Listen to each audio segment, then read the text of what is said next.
Interim government, এরপরে বর্তমান গণতান্ত্রিক সরকার, প্রশাসনের অনেক চেঞ্জ হয়েছে। প্রশাসনের মধ্যে এখনও গাপটি মেরে থাকা অনেক লোকজন রয়ে গেছে। এগুলা ক্লিন আপ করতে একটু সময়ের ব্যাপার। যেটা হয়েছে উনি বলছেন যে আমাদের মাননীয় দর্শক যেটা বলেছেন যে আইনশৃঙ্খলা বাহিনীর গাড়ি ভাঙছে, এইটা অবশ্যই সেটার বিচার হবে এবং এটা নিয়ে তদন্ত চলছে আমি যতটুকু জানি, এবং যত শীঘ্র সময় ওরা পার পাবে না সবাই ধরা পড়বে।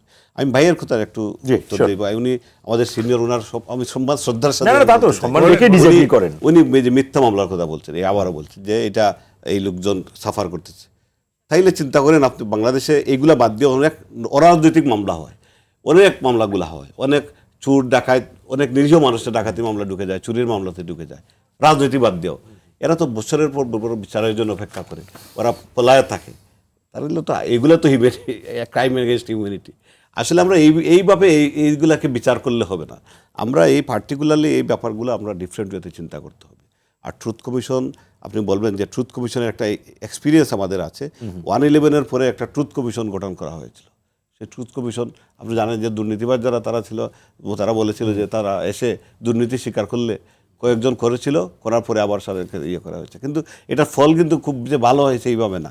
আর ট্রুথ কমিশন করার তো এখন এই সময়টুকু যাদের জন্য ট্রুথ কমিশন করবেন তারাই, তাদের অনুশোচনাটুকু নেই, তাদের মধ্যে মিনিমাম তাদের সেই যে গিল্টি ফিলনেস, যেটা এত বড় ক্রাইম করেছে, এত আমাদের প্রায় 1400-1500-র মতো আমাদের ভাইদেরকে শহীদ করেছে, শত শত মানুষ আহত। আমি নিজে, আমার কথাও আমি বলছি, আমি জুলাই যোদ্ধা, আমি গেজেটদারি জুলাই যোদ্ধা, আমার শরীরে গুলি আছে। এইভাবে শত শত আমাদের এখনও নেতাকর্মীরা মানে মৃত্যুর সাথে পাঞ্জা লড়ছে।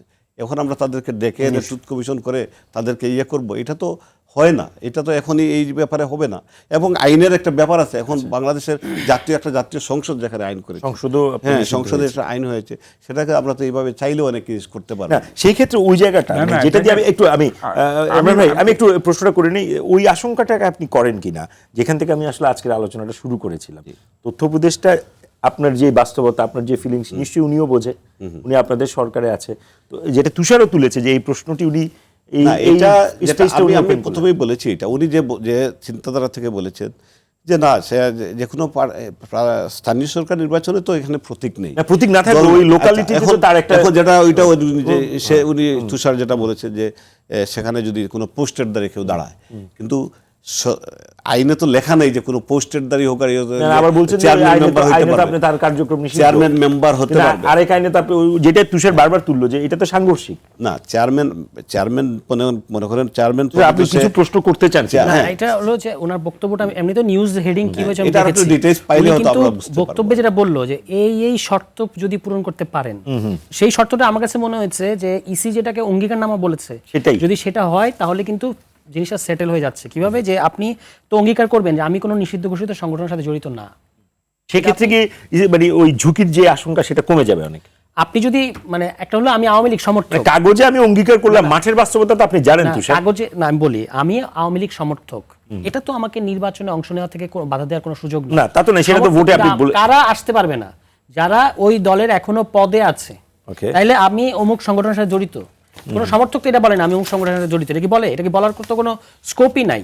ফলে সমর্থকদের জন্য কেউ একজন আওয়ামী ভাবাপন্ন, আওয়ামী মানসিকতার, এইটা তো আর আটকানোর কিছু নাই। আটকাইতে হবে যারা আপনার এই দলটার বিভিন্ন পদে আছে। উনার লাইনটা একদম স্পষ্ট, আমি পড়ে শুনে তাহলে আমাদের আলোচনাটা সুবিধা হবে। Prime minister information adviser Zahidur Rahman has said that Awami League leaders holding party position can contest local government election if they meet all legal requirements, adding that there is no legal barrier to the আমার মনে হয় এটা মিসইন্টারপ্রেটেড হতে পারে, যেটা daily স্টারের থেকে কিভাবে লিখছেন।